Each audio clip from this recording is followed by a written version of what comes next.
Hi, today I wanted to talk about my ghost experiences. So, my biological father died when I was 5. However, his family never informed my mother, who had already left him, that he died. And we came to Florida away from Philadelphia, where I was born. And as I grew up, we just had random experiences, and we all kind of knew that we were haunted. The TV would go on and off, and as time went on, I began to rationalize this and say, well, surely everybody has this experience. It's just something that TVs do. Um, so I grew up, and when I was about 24 years old, I had a small baby, and who was just born about 4 months old at that time. And I remember very specifically the date because it was such a significant experience in my life. I wrote it down, and I tend to be someone who journals and chronicles what goes on. And so I got my older child off to school in the morning, and it was a cold morning. It was February 10th, 2004. And after I got her off to school, I fed my baby and put him back down to sleep, and I went back to sleep. So about 11 o'clock in the morning, I'm right here in this very room, right behind where I am now. This is where I sleep. If I was a spot on a graph, this would be my spot in the whole universe. Anyway, I was sleeping and I rolled over and I looked towards the door, and in the corner there was, I don't know, in that corner right there, I don't know, about 5 foot high was a being of light.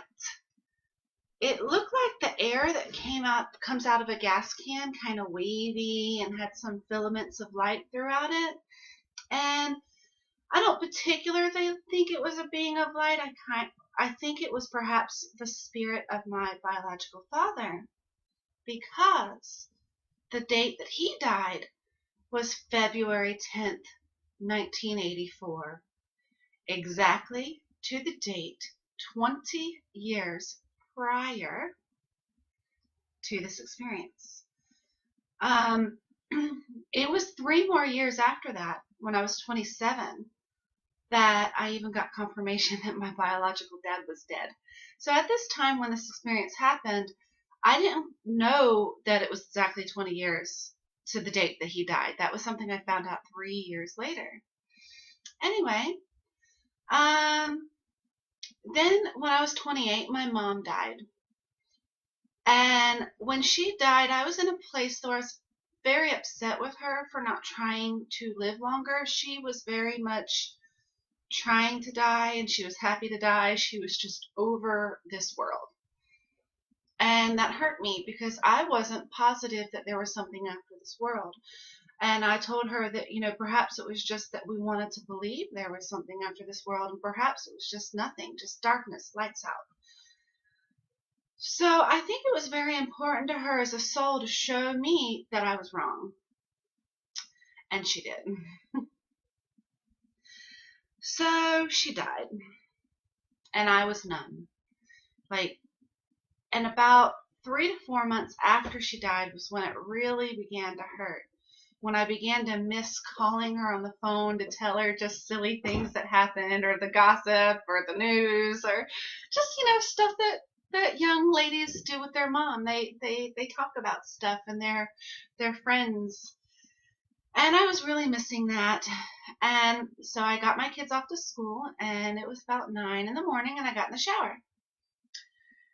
And my mom only lived down the road from me, so we lived in the same neighborhood always. Since I first became an adult, I moved in this house 14 years ago, and my mom was down the road, or did when she was alive.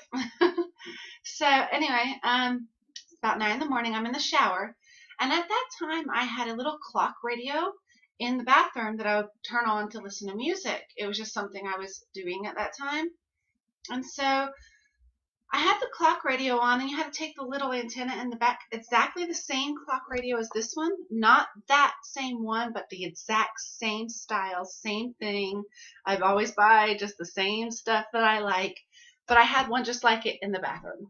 And there's a little wire in the back, that's the antenna, and I had it raised up and kind of wrapped around the cabinet so that it would kind of get better reception.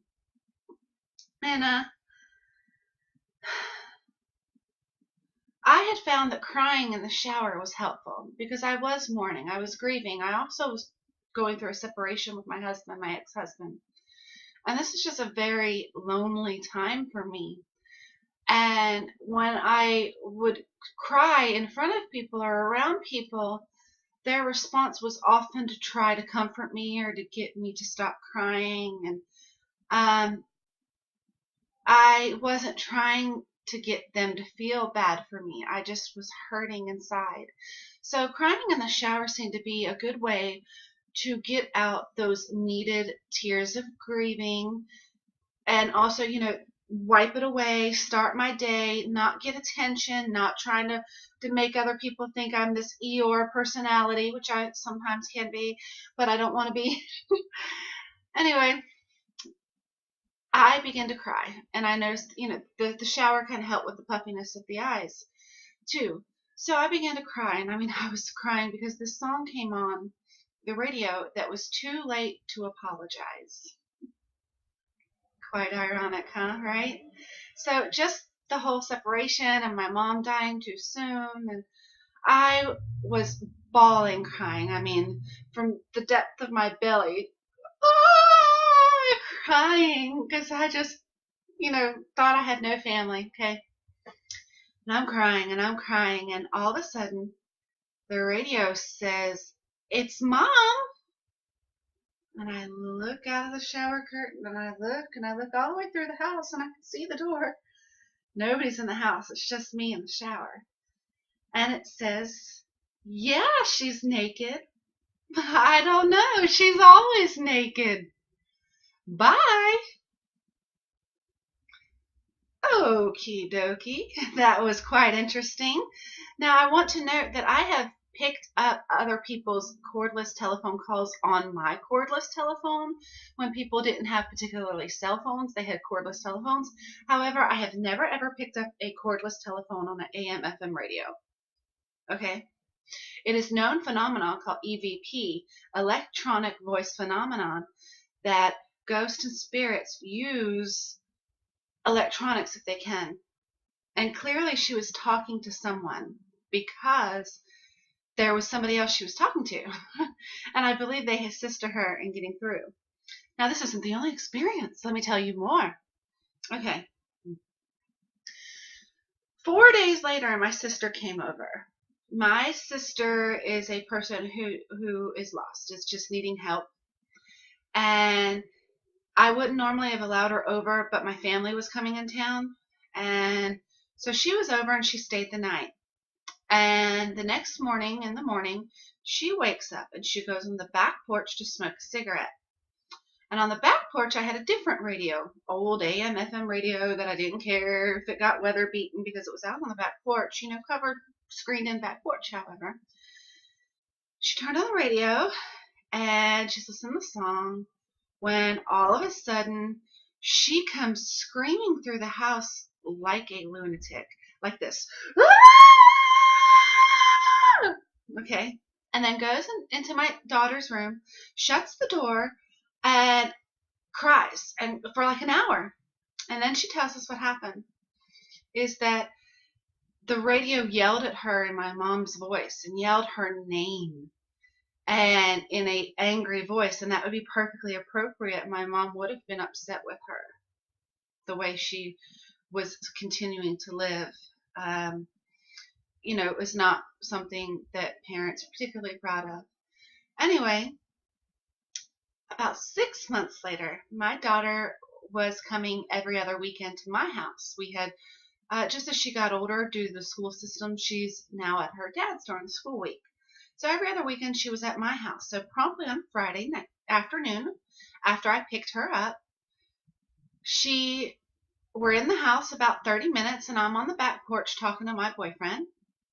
And she comes out very odd looking, only been home about 30 minutes. And she says, "Mom, Grandma just left a message on the answering machine."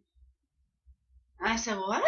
Because this was at the time where answering machines and cordless phones were like almost outdated. And I had one in the house, and I just stopped answering all of my calls. I stopped listening to my messages. Anybody who really needed to get a hold of me had my cell phone number, you know? And I knew that my answering machine had been full and it wasn't taking no more messages. And it had been full for a while, like a week or two, and I didn't care. I was like, anybody who calls my house phone isn't really my friend. They're not like family or friends. They would call my cell phone. So uh, I went back through the phone's log and I listened to every message, no such message. And here's what she said it said. She said, I'm not going to say my kids' names, but boy name, are you there? Girl name, are you there? I've been missing you guys for a really long time.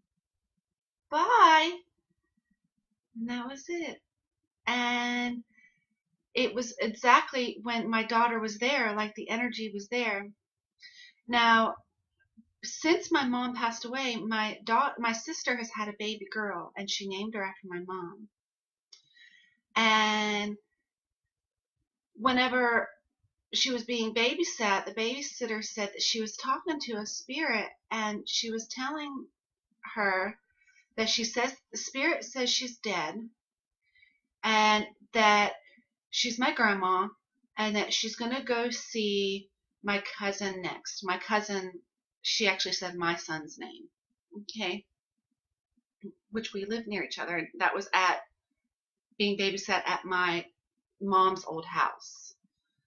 So that was very peculiar. Then I was babysitting my niece one afternoon, and she was, still young, under like around 2, 3, and I'm in the kitchen mopping the floor, and I hear her playing, and she's actually playing with a toy that my mother had gotten my son many years ago.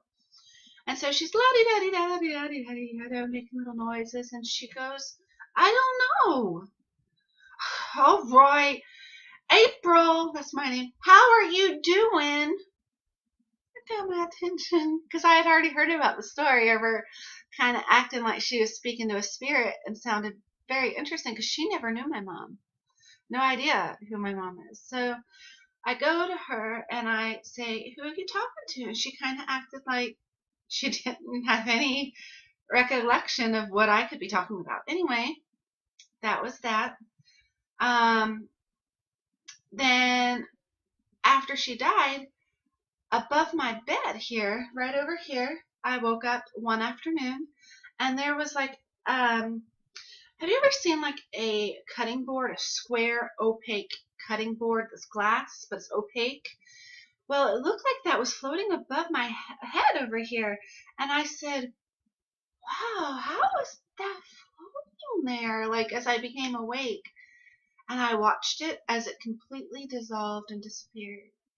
And so, anyway, those are just some of my ghost stories and my occurrences. I've got lots more things to talk about, book reviews and papers that I've wrote, and I look forward to continuing to share my story. I'm just trying to learn how to socialize here and be more social and speak my truth and come out of my shell and stop being so afraid and so nervous.